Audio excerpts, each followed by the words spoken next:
Monsieur le Président Abdelmajid Tebboune, Président de la République algérienne démocratique et populaire, Assalamu alaikum.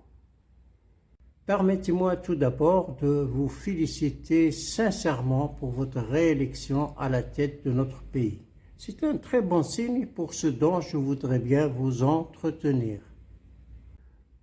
Malheureusement, vous entretenir en français, que voulez-vous, c'est le prix de l'exil. Si je m'aventure à prendre de votre temps, Monsieur le Président, c'est que je juge la question d'une extrême importance pour ce pays que nous aimons.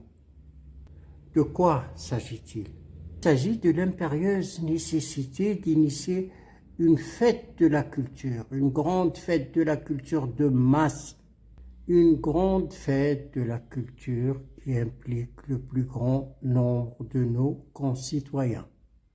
Une révolution éducative ayant deux objectifs étroitement liés. En premier, réinitialiser notre logiciel mental de façon qu'il conduise à un remodelage des comportements dans un but de cohérence avec ce que nous voulons faire de notre Algérie. D'autre part, reconstruire un pont entre nous et le patrimoine universel de l'art d'expression et de la culture du monde. Pont complètement rompu pendant la période coloniale. L'un ne va pas sans l'autre. Je sais que le problème des déchets qui jonchent les rues algériennes vous interpelle personnellement, comme il interpelle d'ailleurs tous nos concitoyens.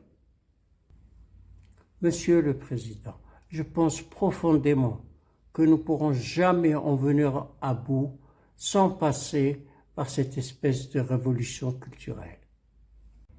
Je crois qu'une révolution dans les esprits et les comportements est indispensable. Mais avant de développer mon propos, permettez-moi de me présenter. Je suis Hassan Bouabdallah, écrivain, publiciste et cinéaste spécialiste du documentaire.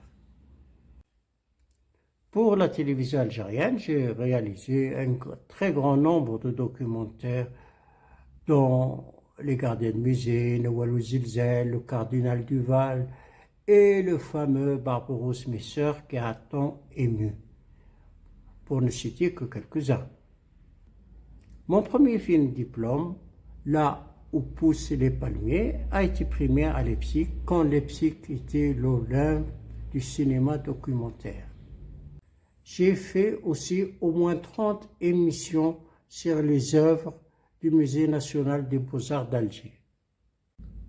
Enseignant, j'ai professé l'esthétique à l'École supérieure des beaux-arts d'Alger pendant 5 années.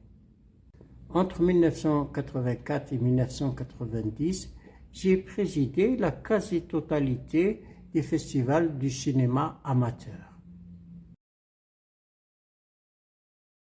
J'ai créé la société Visualis et avec j'ai réalisé 3 films sur la peinture algérienne d'expression, Issiachem, la force de survivre, Baya, l'île aux oiseaux, c'est le seul film sur la grande peintre de Blida qui a fait la première page de Vogue, et Bettina Heinen Ayesh, la peintre allemande qui a fait connaître dans le monde entier la belle région de Guelma.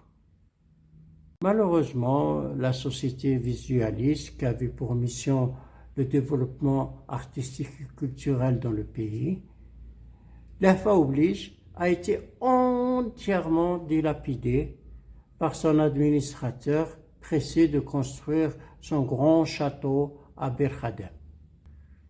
La démesure dans toute sa fallacieuse beauté. Mon 4e roman, Absurdanus ou la marche de la déraison, vient de paraître. Bon, il y a encore au moins une centaine d'articles sur l'art et le développement du pays. Et juste pour l'anecdote, il m'est autorisé de dire que j'ai participé un peu au centre de formation de la RTA, à la formation d'un caméraman qui, des années plus tard, a été nommé ministre de la Culture. Qui pourrait prétendre à un tel dévouement pour le développement artistique et culturel dans notre pays? Cela juste pour vous dire que ce que je vais développer n'est pas une toquade d'un artiste en mal de reconnaissance. Allons droit au but, Monsieur le Président. J'ose le dire. Nous essayons de construire une Algérie moderne avec un outil mental et psychologique très peu adapté à cela. Moderne, qu'est-ce que cela veut dire? Pour faire court, une Algérie qui avance d'un pied ferme vers le progrès. Progrès étant l'avancée du monde dans ses avancées scientifiques, culturelles, morales et ses avancées dans le vivre mieux. Le mot indépendance, n'est-ce pas, inclut par définition cette aspiration au progrès. Il appelle à un basculement de plein pied dans le concert des pays avancés économiquement, culturellement et moralement. N'en déplaise à beaucoup, l'occupation coloniale nous a fait beaucoup de mal. Elle a semé énormément d'obstacles sur notre chemin. Il ne faut jamais cesser de le dire. Depuis le jour béni de la liberté, heureusement, beaucoup ont été surmontés. Combattant l'analphabétisme avec efficacité, l'Algérie, incontestablement, a formé son comté. Et aujourd'hui, médecins, ingénieurs, architectes, journalistes, hommes de loi, pilotes font pléthore. Mais d'évidence, un obstacle particulier a été particulièrement négligé. Cet obstacle, c'est l'exclusion des Algériens du patrimoine universel de l'art et de la culture d'expression, ce qu'on appelle l'art élaboré, l'art porteur d'une vision du monde. C'est cette exclusion qui, de notre point de vue, constitue l'obstacle qui essentiellement perturbe notre marche en avant, la complique, la rend coûteuse et parfois, franchement, difficile à vivre. Vous en conviendrez avec moi, Monsieur le Président, notre développement semble se passer dans un désordre empreint de laideur de toutes sortes. Grisaille du béton, incohérence urbanistique, attrait particulier pour le gigantisme, ordures éparpillées dans les rues, noirceur de l'huile devant les lieux de restauration, chiens errants, cadavres de chats, gaspillage de toutes sortes, avertisseurs à tue-tête et j'en passe. Bref, le précaire frappe les yeux là où on les pose. Vous me direz que c'est comme ça dans un chantier, et l'Algérie est un chantier, ce qui est vrai. Vrai, mais il ne suffit pas de tout expliquer. Il y a comme une difficulté qui semble avoir échappé à la vigilance des élites dirigeantes. Cette même difficulté est d'ailleurs présente dans tous les pays anciennement colonisés. Cette culture agraire qui a régi notre esprit et nos comportements pendant toute la période de domination française. Historiquement, la culture agraire s'impose dans toute société plongée dans l'indigence et l'oppression comme le fut la nôtre. Comme son nom l'indique, son tissu n'est pas fait pour l'épanouissement, c'est juste pour rester en vie. Parmi ces valeurs positives, il y a fondamentalement la solidarité de groupe. Il y a aussi l'hospitalité, la sobriété, l'intelligence de vivre de peu et beaucoup d'autres. Il y a aussi des valeurs négatives comme l'entêtement et la rigidité d'esprit, le défaut de nuance, la méfiance de l'élément exogène, le clanisme et la fatalité. Encore que la fatalité nous a bien aidé à supporter l'insupportable. La culture de survivance, c'est un kit de survie. Sans ce kit, il n'eût pas été possible de faire face à l'occupation et à la misère qui lui était substantielle. Sa grandeur était de nous permettre de surmonter la réelle menace de disparition. L'analphabétisme récurrent et l'indigence de cette période d'un siècle et demi nous ont complètement séparés du patrimoine universel de l'art et de la culture. C'était là un poison différé. Dans l'univers colonial, il n'était d'aucune manière possible à un colonisé d'accéder aux œuvres de l'imagination. Musique de Debussy, théâtre shakespearien, grandes œuvres littéraires, accéder aux musées. Les portes de la culture et de l'art de la civilisation universelle avaient été cadenassées pour nous. Plusieurs causes à cela. D'abord, la politique coloniale ne voulait en aucun cas d'un accès des indigènes à la culture élaborée. De l'autre, le patriotisme décolonisé considérait la culture du colonisateur comme une substance toxique sécrétée par l'oppresseur. L'art et la culture, fondés sur l'imaginaire comme force créatrice première, plus forte que le savoir, a accompagné historiquement les sociétés avancées. Oui, nous l'affirmons, l'imaginaire constitue une force de créativité et d'intelligence plus forte que le savoir. C'est cet axiome qui fonde le logiciel des sociétés avancées. C'est sur ce principe que s'est fait le boom économique, l'essor civilisationnel et la gestion de la vie de la cité. En conséquence, ont émergé de nouvelles valeurs mentales et comportementales à même d'encadrer harmonieusement ce développement, leur formidable développement. Exemple de ces nouvelles règles civiles: respect strict de la loi, strict respect de l'espace public, hiérarchisation et autodiscipline, économie du geste et de la parole, ponctualité comme gestion précieuse du temps, pour ne citer que quelques-unes. Voit le jour aussi un service d'entretien régulier et adapté comme action de maintien en état de marche et de salubrité. Et pas moins important, maîtrise des émotions pour réfléchir avant d'agir. Mais le plus important est de dire que ces valeurs sont intériorisées par les citoyens au point que leur observation n'est plus une affaire de police, mais découle naturellement de leur intériorisation qui les transforme en mécanismes instinctifs. Illustration par l'exemple allemand. En Allemagne, même à minuit, s'il n'y a personne, on ne passe pas au feu rouge. Les faits et gestes, petits ou grands, ne sont, n'est-ce pas, que l'expression du comportement des hommes. Lesquels comportements découlent à leur tour du réglage du logiciel mental et psychologique. Dans notre pays, c'est le fort résidu des valeurs de survivance qui est pour la plupart du temps responsable du mal-vivre. Le geste de jeter par exemple les ordures dans la rue est instinctif.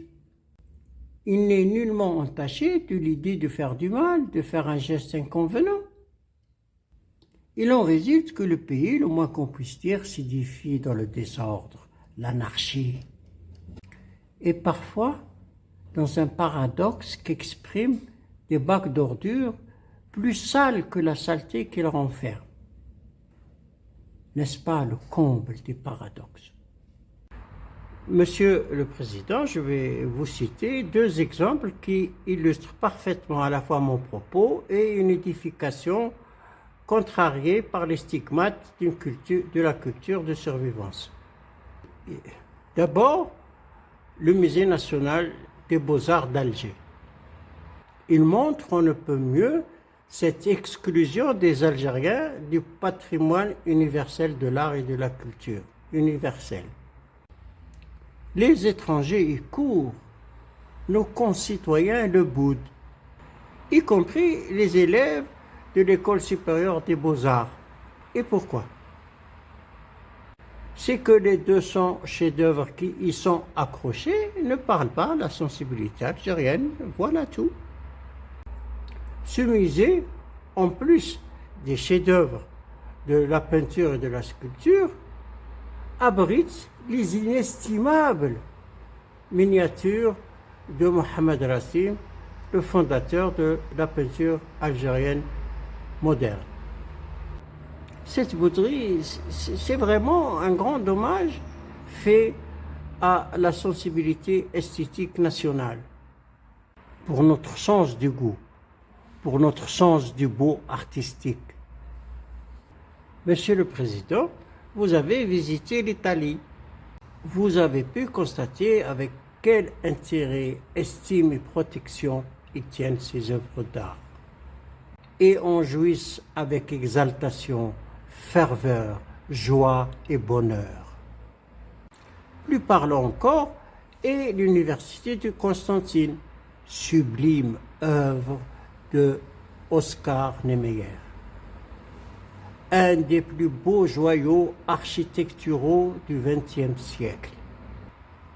Ce pupitre d'écolier aux traits raffinés exprime toute la puissance de l'esprit créateur de l'homme.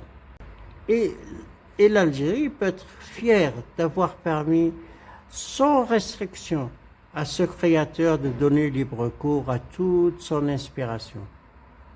Son état, aujourd'hui, fait tout simplement pitié. L'herbe entre les pavés, plafond dénudé, vitres aveuglées de poussière, toilettes inondées, et j'en passe. Le même sort réservé à la Joconde soulèverait une indignation mondiale. Tout donne à penser qu'un gouffre énorme s'est creusé entre la sensibilité du grandissime architecte et la sensibilité de ceux qui y ont le privilège d'étudier et d'y travailler.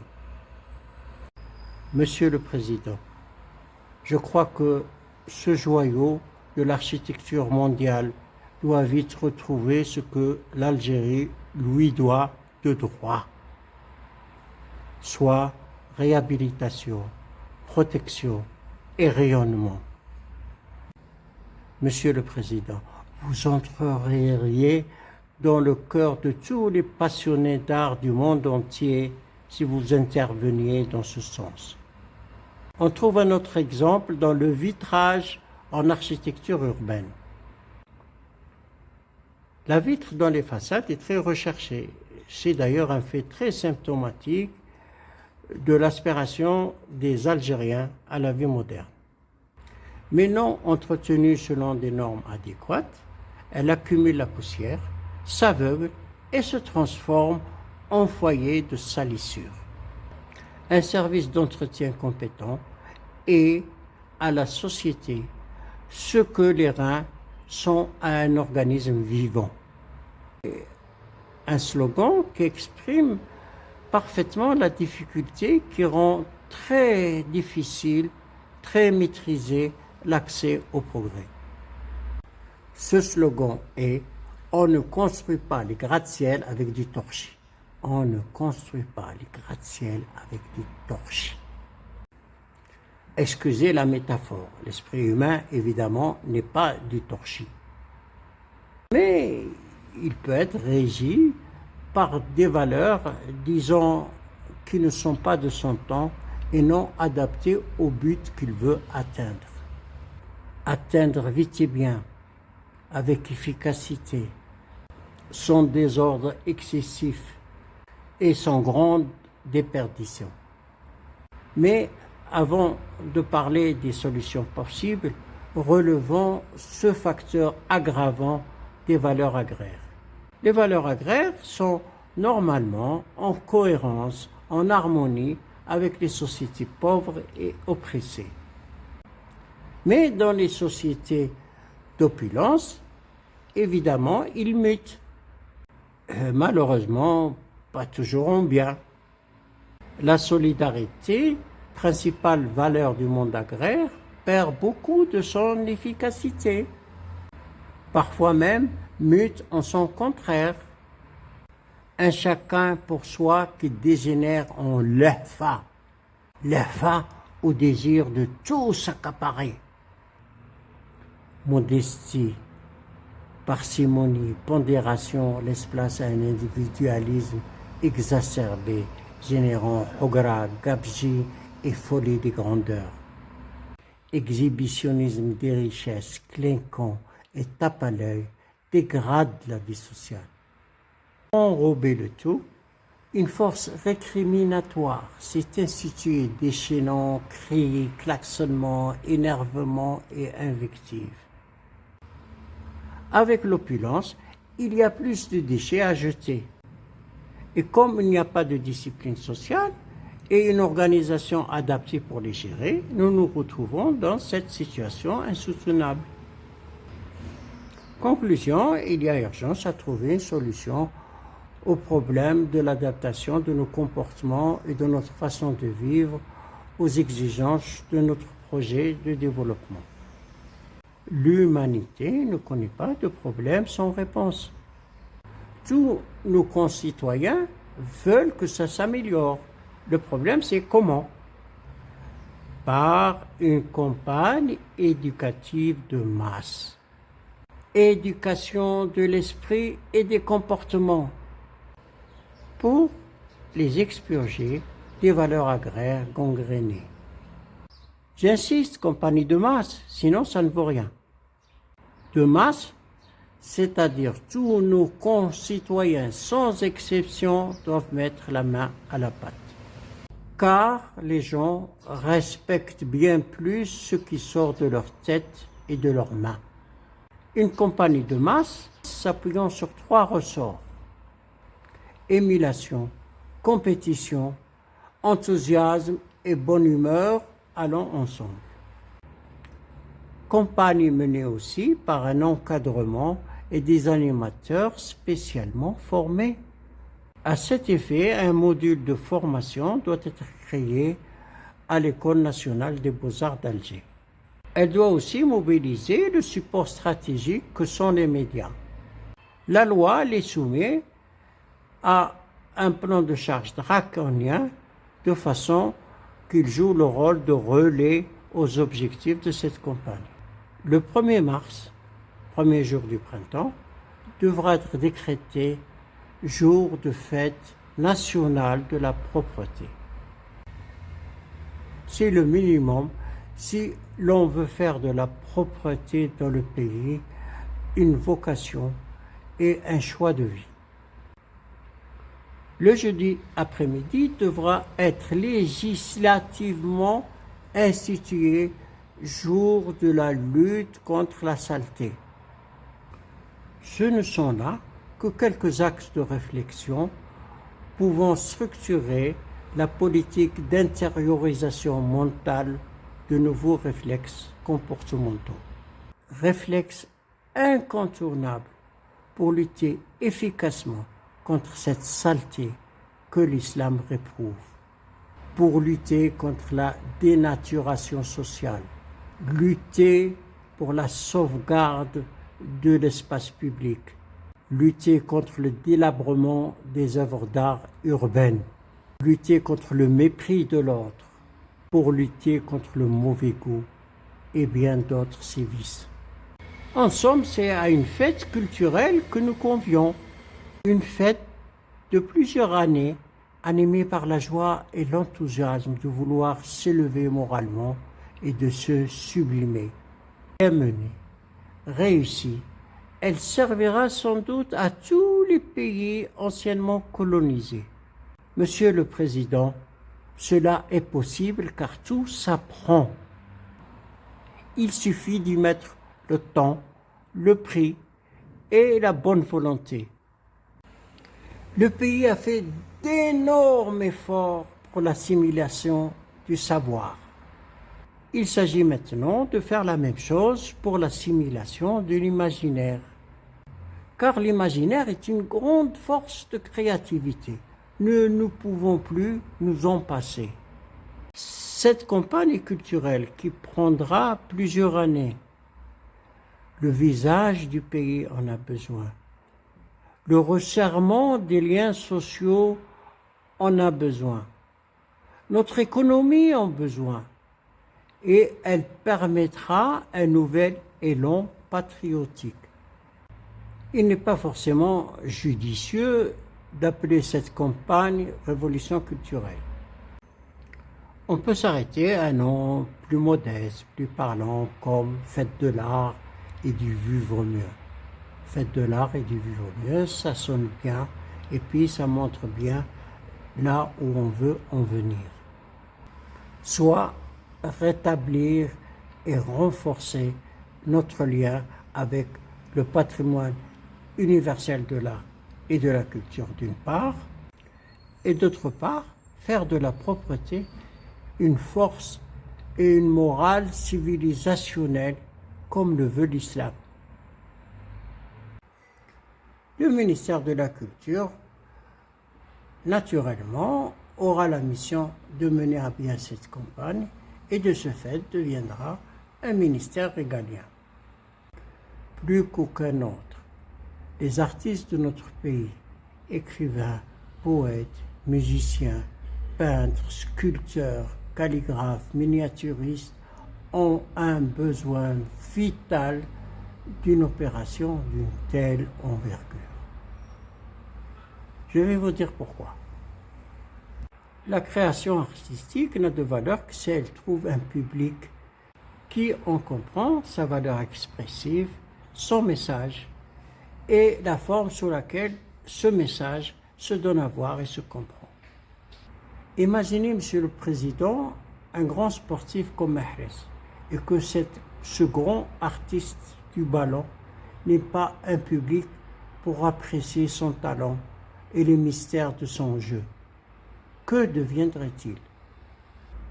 La schizophrénie ou l'exil, c'est tout ce qui lui reste. Un artiste n'existe que par le public qui donne vie à son œuvre.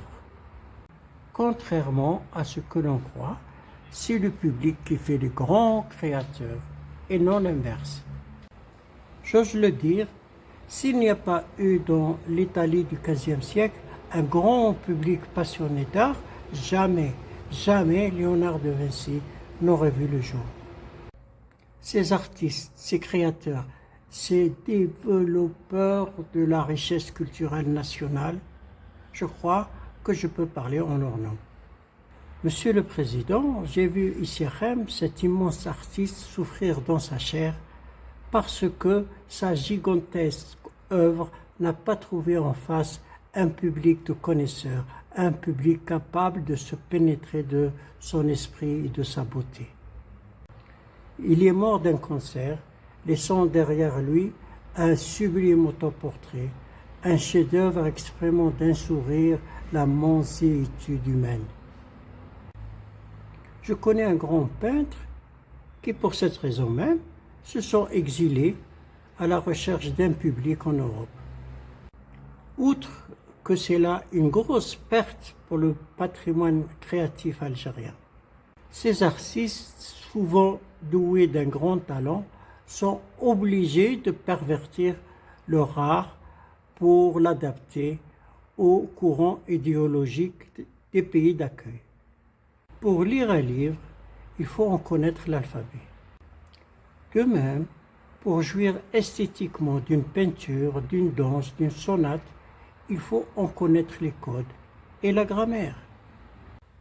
Ce que attendent ces créateurs d'une manifestation culturelle de cette envergure, c'est l'émergence d'une élite réellement compétente dans le domaine de l'esthétique. le domaine du beau. En général, dans les milieux éducatifs, on a tendance à confondre art élaboré et artisanat. L'art d'expression, l'art porteur d'une vision du monde, et artisanat.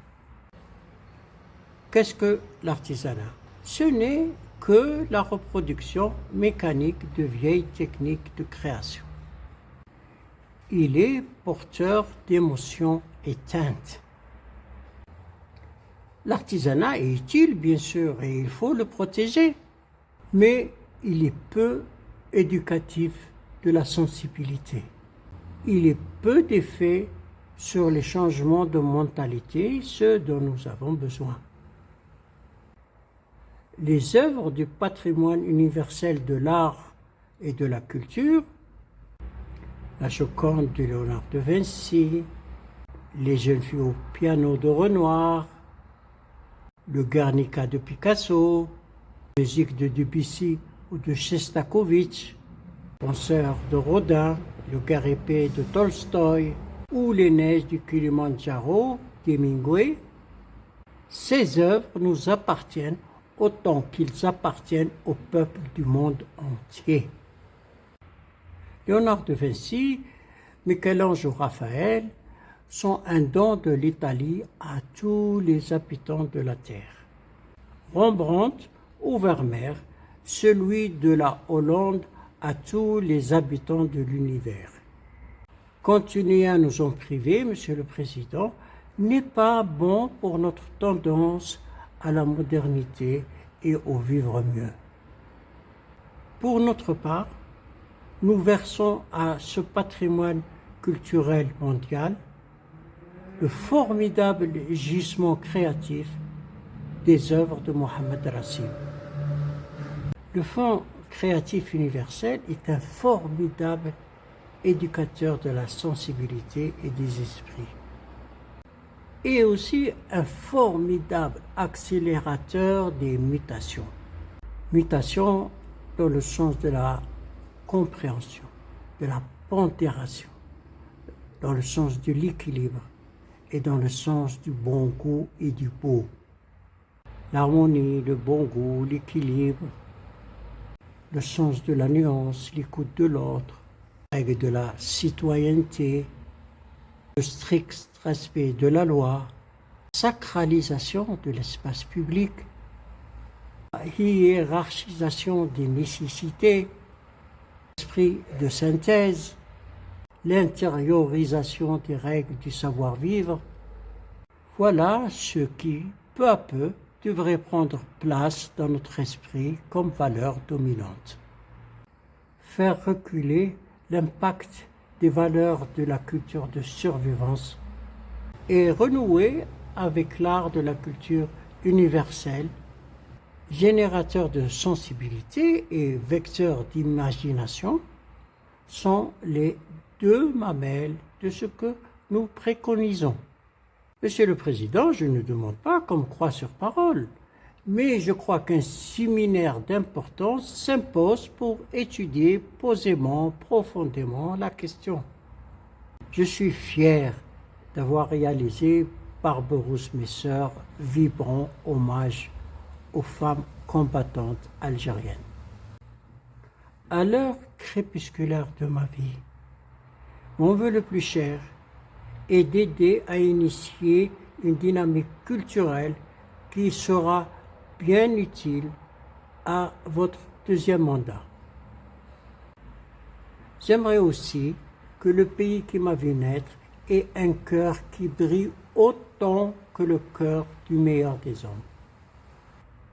Merci, Monsieur le Président, de votre écoute. Je vous souhaite force, courage et bonne santé et grand succès dans la politique que vous menez pour l'Algérie. Post-scriptum.